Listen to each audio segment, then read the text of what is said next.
Assalamualaikum dan selamat sejahtera. Nama saya Nur Arifah binti Rujumin, nomor metrik 273969, dan hari ini saya akan menyampaikan dan menjelaskan tentang The Spiral of Silence Theory, yaitu teori lingkaran senyap.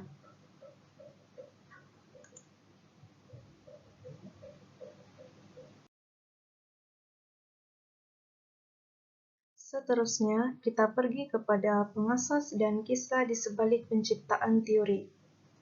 Teori lingkaran senyap merupakan salah satu teori komunikasi yang memberi fokus kepada pembentukan pendapat awam. Secara umum, pendapat awam adalah pandangan individu yang diluahkan kepada umum. Pengasas teori lingkaran senyap ialah Elizabeth Newlin-Newman.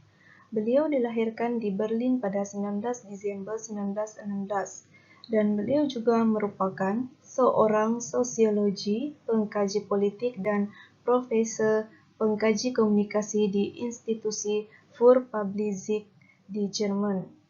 Dan beliau mulai melakukan penelitian dan kajian untuk teori lingkaran senyap pada tahun 1971.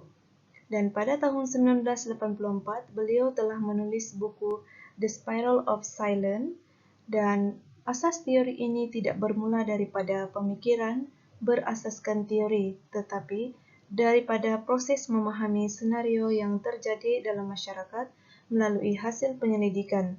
Dan teori ini menerangkan bagaimana pendapat umum daripada minoriti sering memilih untuk mendiamkan pendapat mereka ketika berada dalam kelompok majoriti. Untuk perspektif di mana teori itu termasuk kepada pasca-positivis, tafsiran kritikal atau normatif, yaitu yang pertama, masyarakat mengancam individu yang menyimpang dengan adanya pengasingan, yaitu isolasi.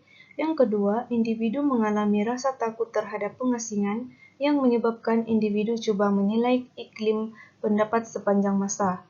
Dan yang terakhir ialah hal ini memberi kesan kepada tingkah laku masyarakat yang dipengaruhi oleh penilaian daripada pendapat umum.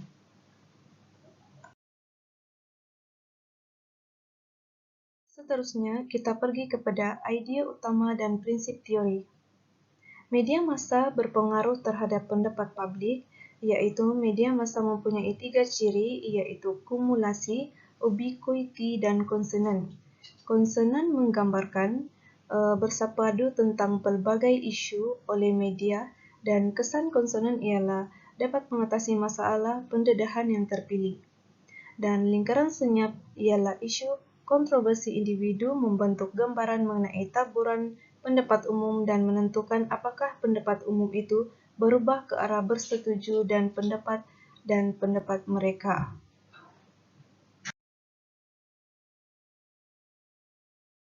Seterusnya, kita pergi kepada gambar raja teori dan konsepnya. Berdasarkan gambar raja ini, pembentukan iklim pendapat boleh jadi tidak benar atau tidak realistik kerana media dikatakan boleh melebihkan sesuatu agregat pendapat walaupun pendapat tersebut adalah daripada golongan minoriti. Pemaparan iklim pendapat yang tidak realistik oleh media boleh mengakibatkan penilaian yang tidak realistik oleh media boleh mengakibatkan penilaian yang salah tentang taburan pendapat yang sebenar. Kesannya, individu-individu dalam golongan minoriti lebih cenderung menyuarakan pendapat mereka kerana mempercayai bahawa mereka dalam golongan majoriti. Semakin lama, pendapat yang sebenarnya majoriti menjadi minoriti disebabkan proses berdiam diri golongan ini. Lingkaran senyap berlaku kerana manusia menahan diri daripada menyuarakan pendapat kerana takut dipulau atau diasingkan disebabkan mereka berfikiran pendapat mereka bertentangan dengan pendapat umum masyarakat.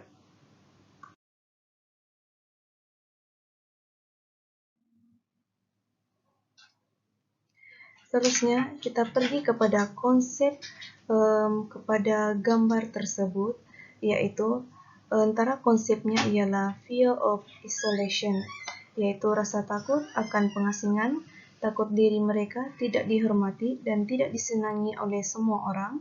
Dan yang kedua ialah assessing public opinion, yaitu individu mempunyai keupayaan untuk menilai iklim pendapat umum, dan media mempengaruhi penilaian individu terhadap pendapat umum.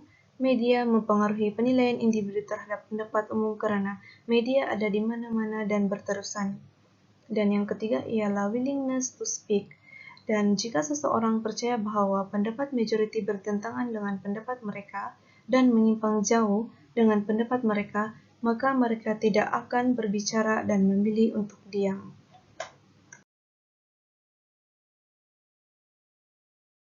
Dan kesimpulan untuk teori lingkaran senyap ialah media sosial memainkan peranan penting dalam pembentukan pendapat awam. Dan media sosial juga bukan sahaja medium untuk menyampaikan maklumat, malah ia juga menjadi platform untuk membentuk propaganda tertentu. Dan proses pembentukan pendapat awam menjadi semakin luas, fleksibel, dan terbuka dengan meluasnya penggunaan media sosial.